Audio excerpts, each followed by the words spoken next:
भूत का नंबर। भूत हमारी दुनिया का हिस्सा है और इसी वजह से वो हमसे संपर्क करने के लिए तरह तरह के माध्यम चुनते रहते हैं। लेकिन आज तकनीक बदल चुकी है और भूत भी अपने संपर्क साधने के तरीके तकनीकी करना चाहते हैं। इसी से प्रेरित होकर भूत का नंबर भूतिया कहानी लिखी गई है।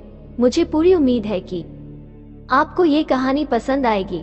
शहर में एक अजीब अफवाह फैल रही थी कि लोगों को भूत का फोन आ रहा है, और तो और कई लोगों ने अपनी मोबाइल स्क्रीन पर भूत का नंबर तक दिखाया। लेकिन किसी के पास कोई तथ्य नहीं है जिनसे ये साबित किया जा सके कि उनकी बातों में सच्चाई है। लेकिन जब तक ये केवल मजाक तक सीमित था, तब तक तो लोग इसे हल्के में ले रहे थे। लेकिन एक घटना से सबके कान खड़े हो गए। एक दिन एक व्यक्ति मोबाइल में बात करते हुए अपने बिल्डिंग की छत से कूद जाता है और नीचे गिरते ही उसकी मौत हो जाती है।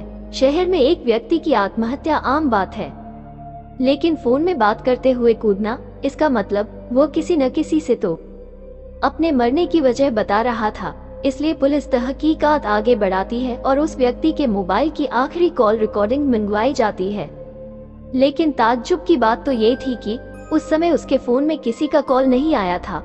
पुलिस की चिंताएं और बढ़ जाती हैं, क्योंकि लोगों की भीड़ ने उस व्यक्ति को फोन में बात करते हुए देखा था। तो क्या यह व्यक्ति फोन में बात करने का नाटक कर रहा था? गुत्थी उलझती जा रही थी कि एक और हादसे से शहर में दहशत के बादल मंडराने लगते हैं। एक और व्यक्ति रेलवे स्टेशन पर फोन में बात करते करते ही आ रही ट्रेन के आगे कूदकर अपनी जान दे देता है, और जब उसके मोबाइल की जांच की जाती है तो उसमें भी यही पता चलता है कि उसके फोन में किसी का कॉल नहीं आया था। न्यूज के माध्यम से खबरों से ज्यादा अफवाहें फैल रही थीं। हर कोई भूत का नंबर जानना चाहता था। डर की वजह से लोगों ने फोन में अननोन नंबर उठाने बंद कर दिए थे। मामला पुलिस की पहुंच से ऊपर था, इसलिए भूत विशेषज्ञ को बुलवाया जाता है। उन्हें मामले की जानकारी पहले से ही थी, इसलिए बिना देरी किए मारे गए व्यक्तियों के मोबाइल की नेटवर्क रिपोर्ट मंगवाते हैं, जिसकी फ्रीक्वेंसी से उन्हें पता चलता है कि उनके फोन में भले ही किसी का कॉल नहीं आया, लेकिन फोन से किसी का नेटवर्क कनेक्ट जरूर हुआ है। मामला डिजिटल टेक्नोलॉजी का था, इसलिए इन्वेस्टिगेशन में डेटा साइंटिस्ट्स को भी शामिल किया जाता है।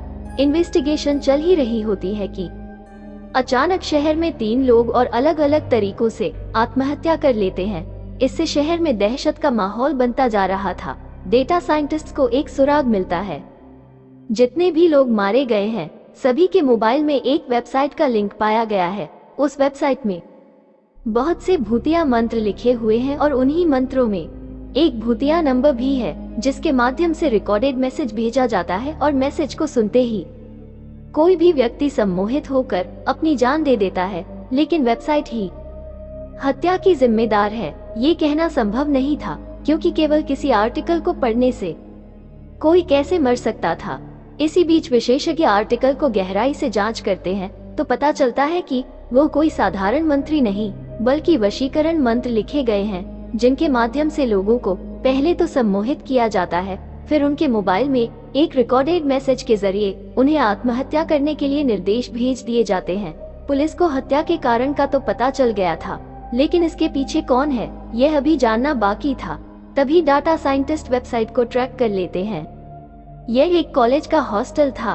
वेबसाइट की लोकेशन का पता चलते ही पुलिस हॉस्टल के कमरे को घेर लेती है और उस लड़के को गिरफ्तार कर लिया जाता है, जिसके कंप्यूटर से यह वेबसाइट चलाई जा रही थी।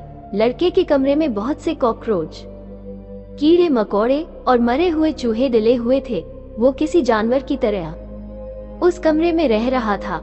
दरअसल उसे देखने से ऐसा लग रहा था कि उसकी मानसिक हालत ठीक नहीं है। हॉस्टल में पुलिस को देख मैनेजमेंट के कर्मचारी भी पहुंच जाते हैं, लेकिन उन्हें अंदाजा भी नहीं होता कि इस कमरे में कोई रहता है, क्योंकि यह कमरा तो पिछले 2-3 महीनों से खुला ही नहीं था। लड़के को पूछताछ के लिए थाने लाया जाता है। लड़के का बर्ताव बहुत डरावना था। वो आसपास के लोगों को खरोंचने को दौड़ रहा था।